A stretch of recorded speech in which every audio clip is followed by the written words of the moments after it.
Yo, what's going on, guys? It's your boy Trillionaire Mac. Welcome back to another video. So in this video, we're going to be talking about this GBPUSD trade breakdown. Not much took place this morning during New York session and during London session. I was looking for a couple of trades to take advantage of, but today was also high impact news with NFP. So because of that, on NFP or high impact news releases, you all may want to decide to possibly stay out of the market. All right.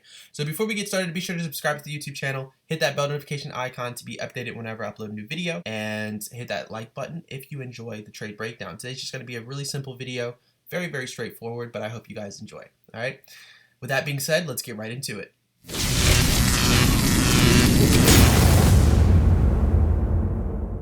All right, so GBPUSD. So let's go to the H4 time frame. So since the beginning of the week, I've pretty much been telling you guys, or telling everyone within my Telegram channel, all right, that we would look for some type of reaction to these supply levels here. All right. Now we know that we're going to get some type of reaction. I'm not going to go over why, okay? But because of all of the confluences that have taken place here, we know that we can get some type of reaction. Now the reaction does not have to be a entry model and then price just tank to the downside and we take profit here, right? It's not always going to be like that. Sometimes it's going to be just a small trade. In this case, on the lower time frame, we got in right here and we just simply took it to the next valid zone, right? That I will also show you guys. I don't really like to play around with the market when it comes to NFP or other high impact news releases like CPI, FOMC, things like that, right? Especially when it comes to monetary policy. Unemployment rates are very important as it relates to going into GDP and things like that. But monetary policies, interest rates, things like that, that's really where I personally try to stay out of the market.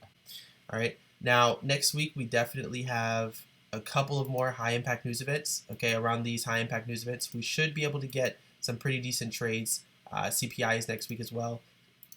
Great British Pound. Let's see, unemployment rates. Yeah, so this should be important for GBP. CPI should be important for USD, but of course, this is not a fundamentals video. So, starting on the H4 time frame, we can see that we do definitely have some type of supply levels up here within this region. We snag liquidity and we roll over to the downside, giving a change of momentum. Even if it's slight, it's still a change of momentum. If we go to the M15 time frame, okay, you guys can see my higher time frame points of interest are labeled in this lighter box color, okay, and then my more refined points of interest are going to be these darker. So price traded back into this region here, okay. We had an M15 general entry schematic. We also went over this within the Telegram as well, okay. I told you guys that we could either push up to this region here, or we would create some type of decisional for price to trade away from. So it looks like we did create that decisional, okay, with this breakup structure. Now, I normally don't enter my trades until Asia session, London session, or New York session. Really, Asia session is just to look for sweeps of liquidity, and then my momentum comes into play with London or New York session. All right, but we're not going to get into too much detail about that. But we can see here, it's not the best entry in the world, all right, but simply just deciphering, what's going on in this area.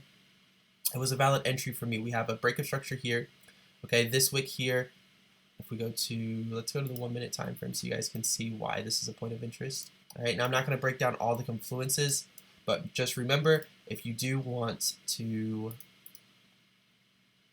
learn exactly why I do what I do, how I do what I do, feel free to check out the first link in the description. Now, be sure if you do click on the first link in the description, do not just purchase the course. Please use YouTube 20 for 20% off. Save you guys some money, okay? So here we can see that price has a change of momentum here, okay? Price then trades back into what was responsible for taking out this supply here. So we trade back to this region.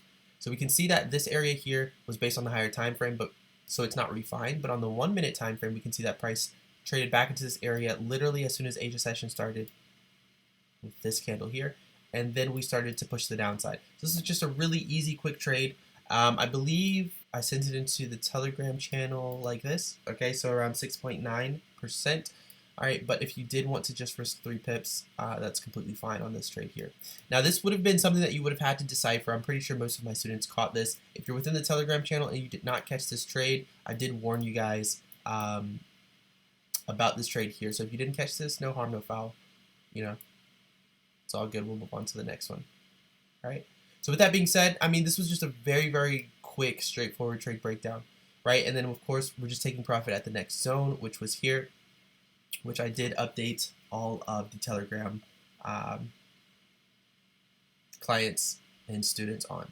All right. So with that being said, this pretty much wraps up this trade breakdown. If you guys do have any questions, feel free to contact me. I will be responding to all of my DMs. I will be getting back to everyone that has contacted me this past weekend through Telegram, through Instagram, things like that, through email, all of that jazz. So I'll catch you guys. Much love. Peace.